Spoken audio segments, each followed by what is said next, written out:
اس کو کہتے ہیں قومیت پہ ووٹ کو تقسیم کرنا چاہتے ہیں، تو پھر میں بھی کہوں گی کہ ہری پور کے شہری جو ہیں وہ شہری کو ووٹ دیں.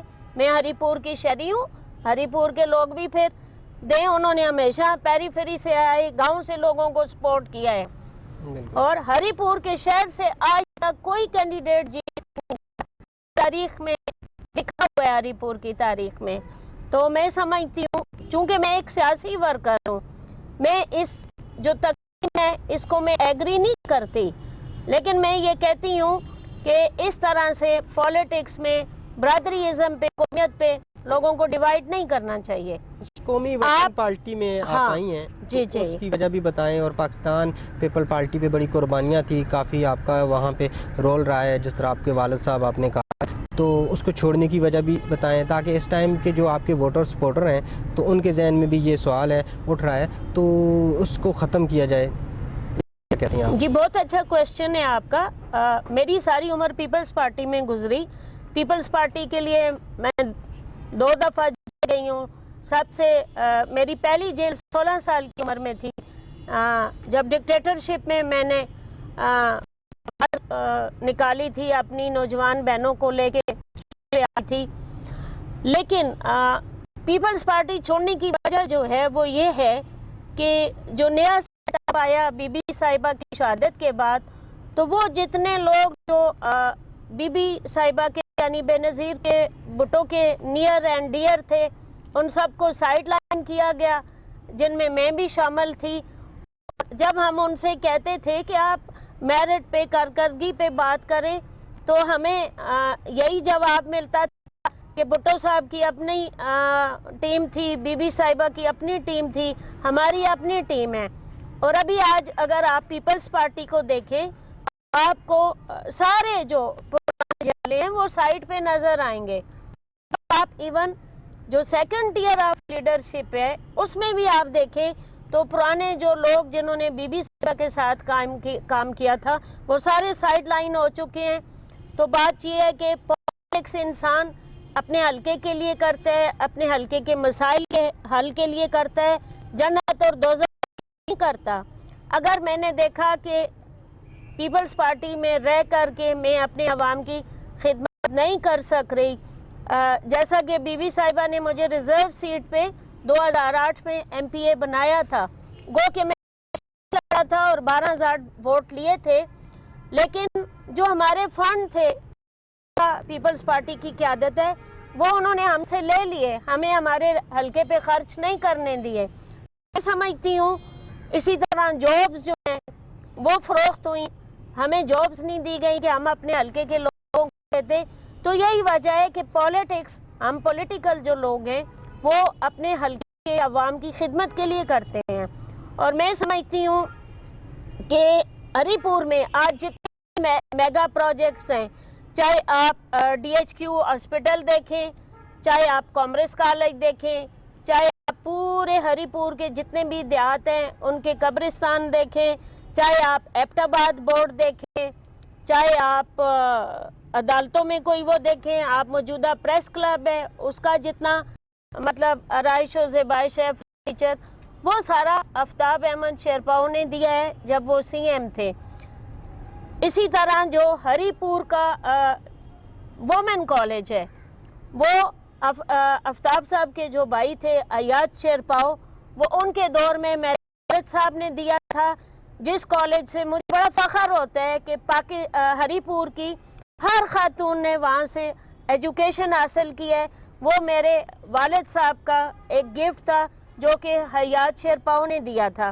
پھر ہم چونکہ متاثرین تربیلا ڈیم بھی ہیں، تو ہمارے لوگ ہمارے ساتھ کھڑے نہیں ہوئے جو ہری پور سے اس وقت اسمبلیوں میں تھے. ہم متاثرین کے ساتھ اس وقت بھی ایاد شیرپاؤ کھڑا ہوا تھا. اس نے کہا جی کہ ان کو یہ اپنے سارے چھتیں بھی لے کے جائیں، اپنے مکانوں کا لے کے جائیں، یہ اگر کراچی تک جاتے ہیں ان کو سامان لے جانے کے لیے جو ہے وہ پیسے دیے جائیں. پیسے بھی دیے گئے ایاد شیرپاؤ کی لیڈرشپ میں. اور متاثرین نے تربیلا ڈیم کے بیاف پہ ایاد شیرپاؤ نے یہ معاہدہ کیا تھا کہ جب بھی تربیلا ڈیم ختم ہوتا ہے، اگر 100 سال بھی بعد ختم ہوتا ہے، تو جو زمین ہے وہ زمین کے اصل مالکوں کو واپس ہوگی. میں سمجھتی ہوں کہ یہ ایک تاریخی کام تھا جو ایاز شیرپاؤ نے کیا تھا. افسوس کی بات ہے کہ 55 سال سے ہم جن کو ووٹ سپورٹ دے کے اسمبلیاں بھیجتے رہے ہیں, جو ایک ہی خاندان کے لوگ ہیں, انہوں نے آج تک ہری پور کو کوئی میگا پروجیکٹ نہیں دیا. اور جتنے بھی ہری پور کے میگا پروجیکٹس ہیں وہ جب آفتاب احمد شیرپاؤ جو تھے سی ایم تھے 2 دفعہ بنے, وہ ان کے دیے ہوئے ہیں. اسی طرح آپ اگر اور منصوبوں کی بات کریں, ایبٹ آباد بورڈ کی بات کریں, وہ بھی آفتاب شیرپاؤ نے دیا. ہمیں پہلے پشاور جانے میں ہزارہ کے لوگوں کو بہت مشکل ہوتی تھی, ہمیں اس مشکلات سے انہوں نے نکالا. وہ جب انٹیریئر منسٹر تھے انہوں نے ہمیں اور بہت کچھ میگا پروجیکٹس دیے. اور جب میں قومی وطن پارٹی میں شامل ہوئی تو سارے مجھے کہتے تھے کہ اس وقت نہ ان کا ایم پی اے ہے نہ ایم این اے ہے, آپ ایک رکشا پارٹی میں, ٹانگا پارٹی میں, مختلف نام تھے, کیوں شامل ہو رہی ہیں. لیکن میں کسی شعوری طور پہ ہوئی ہوں, میں کسی فائدے کو دیکھ کے نہیں ہوئی ہوں. مجھے پتہ ہے کہ جو آفتاب شیرپاؤ ہیں وہ عزت دار آدمی ہیں, عزت کرتے ہیں اور کروانا جانتے ہیں, اور ان کے ہری پور پہ بہت زیادہ احسانات ہیں. آپ پچھلے اس میں بھی دیکھیں 2 دفعہ انہوں نے منسٹر بنایا. آج جو آپ ہری پور یونیورسٹی دیکھ رہے ہیں, جب اس کا کیمپس بنا تھا وہ بھی شیرپاؤ صاحب کے منسٹر نے دیا تھا, جو کہ دورانی صاحب تھے. وہ اس وقت شیرپاؤ صاحب کی پارٹی کے منسٹر تھے, اعجاز دورانی صاحب. تو میں سمجھتی ہوں کہ ہری پور پہ آفتاب شیرپاؤ کے بہت زیادہ احسانات ہیں, یونیورسٹی سمیت. پھر اسی کیمپس کو میں جب ایم پی اے تھی میں نے یونیورسٹی کا درجہ دیا. میں سمجھتی ہوں وہ اینٹ پہلی رکھنے والا آفتاب شیرپاؤ تھا ہری پور یونیورسٹی کا. اچھا یہ بتائیں, اس ٹائم ہمارے ناظرین بھی یہ جاننا چاہتے ہیں, اور یہاں پہ جس طرح آپ نے متاثرین تربیلا کی بات کی ہے, دیکھا تو جاتا ہے کہ کوئی بھی اگر آپ دیکھ لیں گلگت بلتستان کو اٹھا کے دیکھ لیں, جنہوں نے قربانیاں دی ہیں اپنے علاقے کے لیے, اپنے ملک کے لیے, تو ان کا ہر جاب میں کوٹا ہوتا ہے. لیکن بدقسمتی ہم کہہ سکتے ہیں کہ ہری پور اور خاص طور پہ متاثرین تربیلا وہ بدقسمت ہیں کہ ابھی تک تو ان کی جو ریالٹی ہے وہ بھی ان کو نہیں ملی, سبسڈی تک نہیں ملی ان کو جو ملنی چاہیے, اس کے علاوہ کوٹا تک نہیں ہے یہاں پہ. تو سیاست تو ہوتی ہے, تو اس پہ متاثرین تربیلا کے لیے آپ کا کیا میسج ہے کہ ابھی تک تو وہ ووٹ دیتے رہے ہیں, تو لیکن زیادتی کرنے والے کون تھے, یہ تھوڑی سی بات اس چیز کی وضاحت کر دیں. شاعر نے کہا کہ گھر کو آگ لگی گھر میں جلنے والے چراغ سے. تو جب تربیلا ڈیم بن رہا تھا, جو یہاں پہ کرتا درتا تھے نا, ہمارے لوگوں نے, ہمارے باپ دادا نے قربانیاں دی. تربیلا ڈیم پہ بنا اور پاور ہاؤس کے در جا کے بنا سوابی میں. تو اس وقت جو ہمارے ہری پور کے حکمران تھے, ظاہر ہے وہ قصوروار ہے, انہوں نے ہمارے ہاتھ اور پاؤں کاٹے ہیں. نہ انہوں نے ہمارے بیاف پہ کوئی معاہدہ کیا ہے کہ ہمیں کچھ یونٹس, جیسے منگلہ بنا ہے, منگلہ کی زمین دینے والوں کو 100 یونٹس فری ہیں, ان کے ہر فیملی کے گھر سے ایک بندے کو انگلینڈ لے کے جایا گیا, ان کو جابز دلوائیں گی.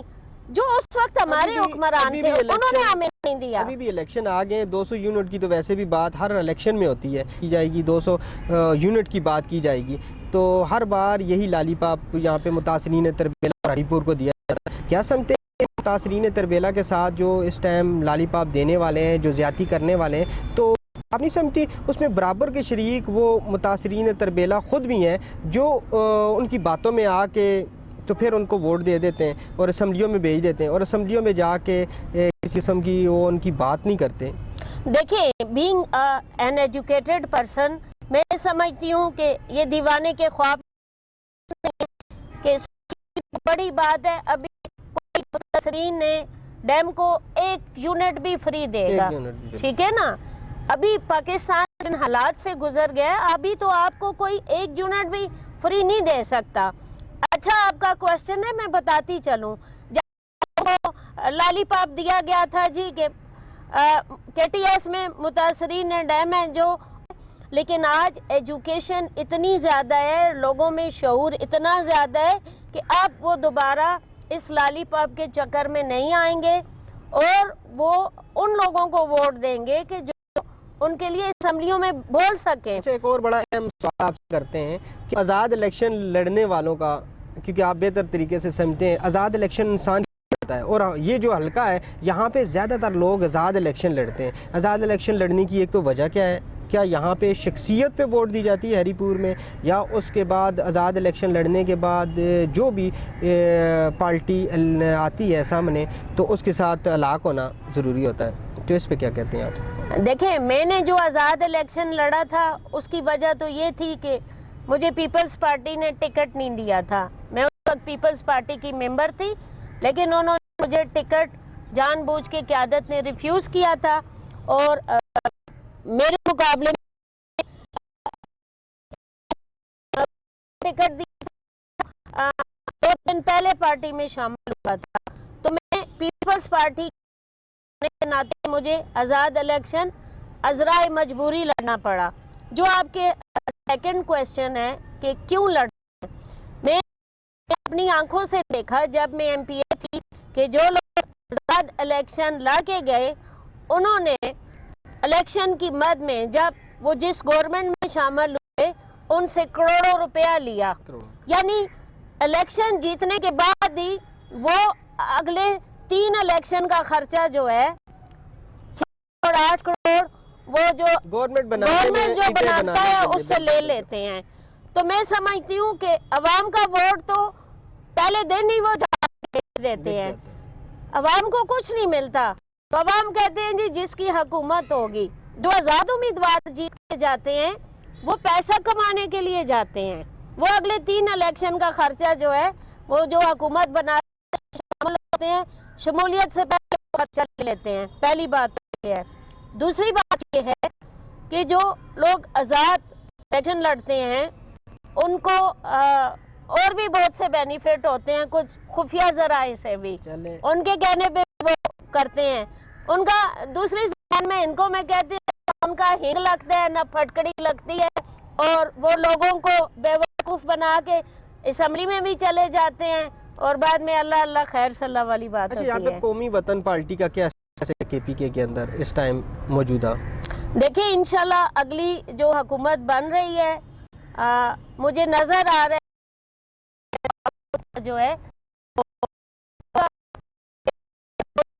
جو کینڈیڈیٹ ہیں وہ وننگ پوزیشن میں ہیں, اور بہت سے لوگ جو ہیں کل بھی بہت بڑی شمولیتیں ہوئی ہیں ہماری پارٹی میں, چرسدہ میں ہوئی ہیں, اس میں تنگی میں ہوئی ہیں, اور بہت سے جو ایکس ٹکٹ ہولڈر ہیں کچھ وہ پیپلز پارٹی کو چھوڑ کے ہماری پارٹی میں شامل ہو چکے ہیں. تو میں اس کا دیکھ رہی ہوں. ناظرین, آج کا پروگرام آپ نے دیکھا, امید کرتے ہیں آپ کو پسند آیا ہوگا. اگر ہمارے پلیٹ فارم پہ کوئی بھی کینڈیڈیٹ آ کے بات کرنا چاہتا ہے تو یہ اوپن ہے, جس طرح ہاؤس اوپن ہوتا ہے یہ ہمارا عوام کے لیے اور سیاستدانوں کے لیے یہ اسٹوڈیو بھی بالکل اوپن ہے. آ سکتے ہیں, بات کر سکتے ہیں, اور جو سوالات عوام کرتی ہے ان کے جوابات بھی وہ دے سکتے ہیں. جس طرح کے سوالات عوام نے کیے تھے ہم نے ڈاکٹر فائزہ رشید صاحبہ سے کیے اور انہوں نے بڑے اچھے طریقے سے ان کا جواب دیا. ناظرین, اب تک کے لیے اتنا ہی. اپنے میزبان شاہد اختر اوان کو دیں اجازت. اللہ نے کے بعد. Thank you.